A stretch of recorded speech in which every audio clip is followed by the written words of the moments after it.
मुझे बहुत कुछ सीखने को मिला। पहली दफ़ा तो जब मैंने तारे ज़मीं पर की थी उस वक्त, उसमें भी एक सेक्शन है ट्यूलिप स्कूल का, जहाँ काफ़ी स्ट्रगल्स, काफ़ी चैलेंजेस से बच्चे फेस करते हैं। उसमें डाउन सिंड्रोम बच्चे भी थे, ऑटिज़म के बच्चे भी थे और सेरेब्रल पॉल्सी के साथ जूझ रहे थे कुछ बच्चे। तो मेरा उस वक्त एक अच्छा मौका मिला था मुझे एक वो चीज़ नज़दीक से समझने का। This was in 2008 I think, तो उसकी 2 साल बनने में भी लगे। तो that was my first exposure to children, you know, which who are differently abled. और तब से मुझे रियलाइज हुआ कि इनसे बहुत कुछ सीखने को मुझे मिल रहा है। और जब मैंने ऋषि और अपने 10 सितारों के साथ काम किया, कहाँ है ऋषि? किधर बैठे हैं? हाँ ऋषि, यू लिसनिंग ना? तो इनसे इतना कुछ सीखने को मिला। मैं आपको बताऊं, अक्सर जब हम शूटिंग करते हैं तो बहुत सारे क्रिएटिव लोग एक साथ मिलकर काम कर रहे हैं। उसमें ईगोज भी होते हैं, उसमें कभी कभी लोग नाराज भी हो जाते हैं, और ये बहुत आम बात है, इसमें कोई शॉकिंग बात नहीं है। ये तो एक तरीका है हमारे काम करने का। स्ट्रॉन्ग माइंड्स क्लैशिंग, उसमें फिर अच्छा ही कुछ निकलता है। तो अक्सर सेट पे कभी आवाज़ ऊंची हो जाती है, कुछ लोग थोड़ा नाराज हो जाते हैं, सेट का माहौल थोड़ा खराब हो जाता है। सितारे ज़मीं पर में एक दफ़ा भी नहीं हुआ, नहीं, एक दफ़ा भी नहीं। और मैंने towards the end of the shooting Prasanna से कहा, मैंने कहा आपको रियलाइज हो रहा है या हमारे सेट पे प्रोडक्शन डिजाइनर ने डीओपी के साथ झगड़ा नहीं किया, साउंड रिकॉर्डर्स ने सबके साथ झगड़ा नहीं किया, तो क्यों नहीं हो रहा है? इसे क्यों नहीं हो रहा है? ऐसे ही 10 सितारों की वजह से। क्योंकि जैसे ही ये सेट पे आते हैं, सेट का माहौल ऐसा बदलता है, एनर्जी ऐसी, हवा बदलती है, इनके चेहरे पे मुस्कुराहट होती है, और हर आदमी, डायरेक्टर से लेके स्पॉट बॉय, कैमरामैन, एक्टर, सब चाहता है कि मैं I should be on my best. And इनके सामने मुझे अपनी नाक नहीं कटानी, ये मैं आपको बता रहा हूँ। इतने ये लोग खुश आ रहे हैं, इतने एक्साइटेड आ रहे हैं। अब आप देखिए, जो आदमी आता है सेट पे और उसको लगता है यार बहुत थक गया, हमारा मूड नहीं है काम करने का, वो इनको देख के उसका मूड चेंज हो जाता है, क्योंकि ये इतने एक्साइटेड आए काम करने के लिए और खुश हैं, नॉन जजमेंटल है। इतनी क्वालिटीज हैं कमाल की इनमें जो हम में नहीं है। अक्सर हम बैगेज लेके घूमते रहते हैं। So according to me the smooth functioning of set was because of this energy that we had. So I've learned a lot from Rishi and his friends. Thank you, Amit. Amit जी, आपकी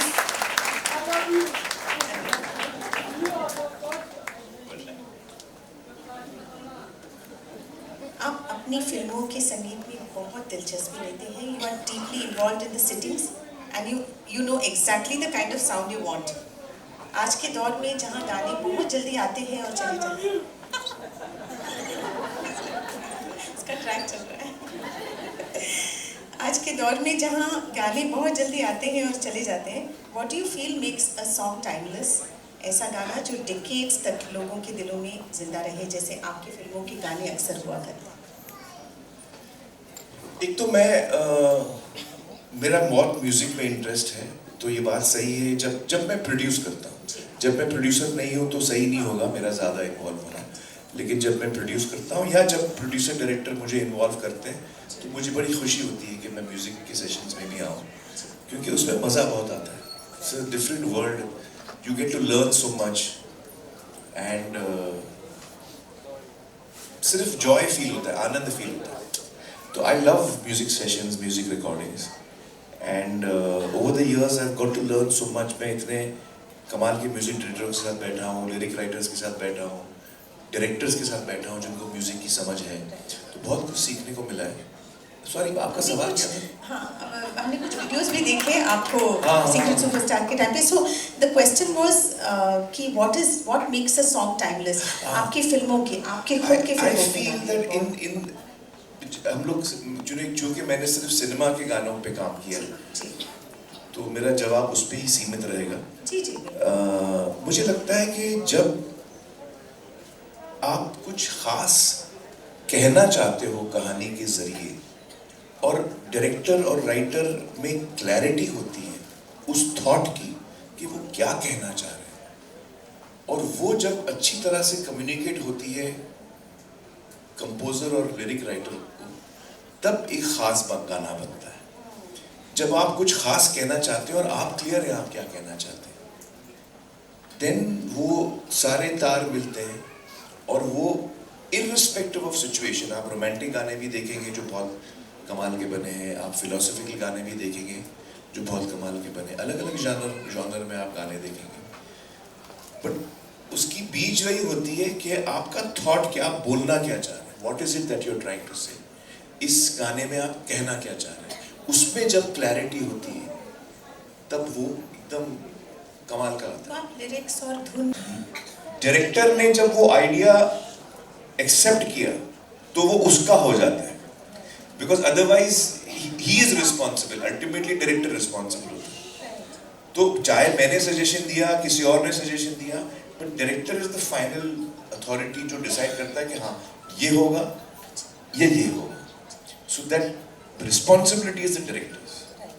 so even if I have contributed something, finally it is the director who has accepted my suggestion and felt कि हाँ ये आमिर सही कह रहा है। Creative process, चूंकि film making is a collaborative process, एक आदमी का, पेंटर है वो अकेले काम करता है, फिल्म मेकिंग इज कोलैबोरेटिव, तो हर आदमी का उसमें योगदान होता है, लेकिन सबसे ज्यादा योगदान राइटर का होता है, जिसने कहानी सोची है, जिसकी वजह से हम सब वहाँ बैठे हैं, और डायरेक्टर का होता है।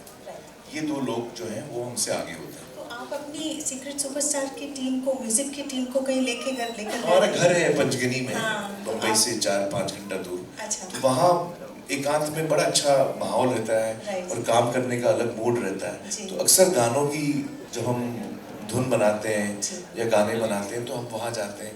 दंगल के गाने वही बने थे, Right. सीक्रेट सुपरस्टार के वही वही बने बने थे, लाल सिंह चड्ढा के वही बने थे। बहुत सारी फिल्में जो है हम लोग ज़्यादातर बम्बई के बाहर जाके काम करते हैं, फिर वो जगह हम सारे क्रिएटिव कामों के लिए यूज़ करते हैं हम लोग, रिहर्सल्स, रीडिंग्स, स्क्रिप्ट राइटिंग। जी। आमिर जी, मुझे 2 दिन पहले आप ही से पता चला कि आप गाना सीख रहे हैं, और आज आपकी गुरु भी यहाँ मौजूद हैं, सुचिता जी, नमस्ते। आपने संगीत सीखने का जज्बा कब आया, और इन 2 सालों में आपने क्या सीखा? देखिए, मैं तो हम लोग बोलते हैं ना कि लोगों को नाच गाना पसंद है, तो मुझे गाना पसंद है, नाच नहीं। जैसे ऋतिक जी हैं, वो बड़ा टाइगर श्रॉफ, उनको डांस बहुत पसंद है, मुझे गाना पसंद है बचपन से। और मैं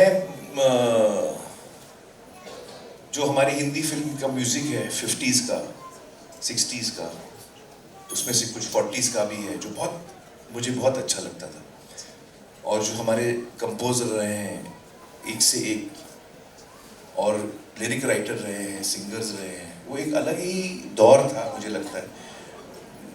और तो वो दौर के गाने और वो जो लोगों ने काम किया है उसका बहुत गहरा असर मुझ पे हुआ बचपन से।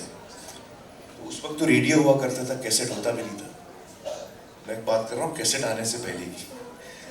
तो रेडियो पे हम गाने सुनते थे, और तब से मेरा इंटरेस्ट था म्यूज़िक की तरफ, और मैं गाता था, और अच्छा खासा बुरा गाता था मैं।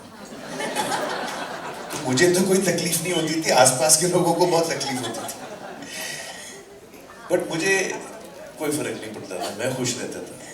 फिर धीरे धीरे मेरे मन में आया कि मुझे सीखना चाहिए, क्योंकि अगर जो चीज़ जिसमें मुझे इतनी रुचि है, मेरा इतना मन लगता है, वो अगर मैं सीखूं तो कितना अच्छा रहेगा। तो ये थॉट मेरे अंदर आया, और फिर मैंने काफ़ी सालों से दीदी मैं सोच रहा था कि सिंगिंग सीखना है, मुझे सिंगिंग सीखना है, लेकिन काम भी ऐसा होता है कि मैं खो जाता हूँ फिल्मों में। तो करीब 2 साल पहले या 2.5 साल पहले मेरी मुलाकात हुई दीदी से। हमारी एक कॉमन फ्रेंड है एलनाज एक्ट्रेस है, तो वो मेरी दोस्त हैं, उनसे मेरी ऐसी बात हो रही थी, तो उन्होंने कहा कि मेरी एक गुरु है जो बहुत अच्छा सिखाता है। तो मैंने बोला फ़ोन नंबर दो, तो फिर मैंने दीदी को फ़ोन किया, मैंने कहा मैं सीखना चाह रहा हूँ। तो फिर मैं उनके घर गया, और दीदी ने गंडा बांधा।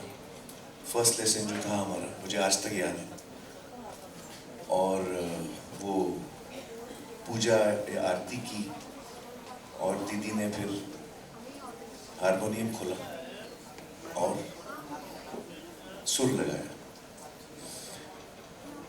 तो मुझे कुछ बोला नहीं था सुरेश जी दीदी, कुछ नहीं, फर्स्ट लेसन।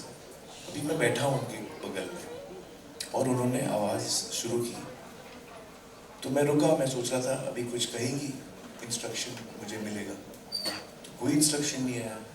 वो दोबारा उन्होंने सुर लगाया तो मैं सुनता रहा, फिर तीसरी दफ़ा लगाया, फिर चौथी दफ़ा लगाया, फिर मुझे लगा शायद वो चाह रही है कि मैं उनके बाद रिपीट करूं।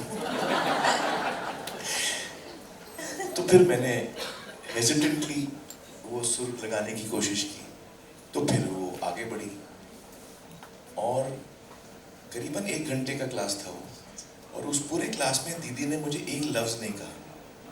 वो सिर्फ गा रही थी अलग अलग नोट्स और मैं उनके पीछे पीछे गा रहा था, कोशिश कर रहा था। और कभी कभी वो उसी जगह पे बार बार वही चीज़ गाती, तो फिर मुझे समझ में आया अच्छा ये मैं गलत गा रहा हूँ, तो जब तक ठीक नहीं गाऊंगा ट्रेन आगे नहीं बढ़ेगी। धीरे धीरे मैं एक तालमेल बढ़ने लगा, मैं समझने लगा कि वो क्या चाह रही है मुझसे। और वो क्लास ख़त्म हुआ और उन्होंने ओम का स्वर लेके उन्होंने सॉफ्टली बंद किया। अच्छा, इस दौरान वो तेज़ भी गई, सॉफ्ट भी गई, स्पीड भी बढ़ाई, टेम्पो भी बढ़ाया, कम भी किया, हर चीज़ उन्होंने। तो जब वो साउंड हल्का सा बंद हुआ ना, तो मुझे रियलाइज़ हुआ कि मैं रो रहा हूँ। और एक 5-10 मिनट तक मैं सिर्फ आंसू निकल रहे थे। आपको याद है दीदी? तो that was my first lesson with दीदी। It was a very moving experience.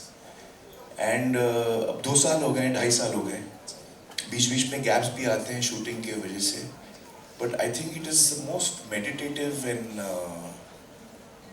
Healing, I would से,